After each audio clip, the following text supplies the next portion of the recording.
Getting your voice heard in a large organization is a hard job. News about system outages, changing terms of use, or important corporate news tend to get drowned in email storms or simply ignored by users overwhelmed by email communication. Sounds familiar? If the answer is yes, we've got a solution.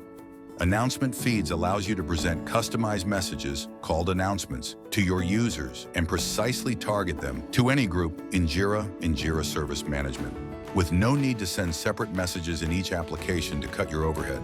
Creating new announcements is quick and easy, no matter if it's a one-time message sent to all users or a weekly newsletter precisely targeted to your support team. With announcement feeds, you can easily set up desired response options. Some messages should be accepted or rejected, while others can be simply dismissed. You can also easily customize your feed and choose where it will be displayed. Dialogue for corporate or project announcements, banner for important outages or service updates, full page for changing the terms of use or privacy policy that has to be approved, request type for ongoing problems that need to be communicated to service desk users.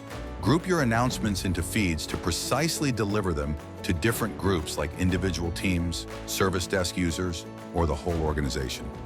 Last but not least, you can gain full control over your communication. Browse the recorded responses to check how many users accepted or rejected the announcement. See precisely when each action was taken and export the data to CSV if you need it for your Jira site. Choose the announcement feeds and make your voice heard. We guarantee support within 24 hours from the request and access to rich and easy to understand documentation. Want to know more? Contact us.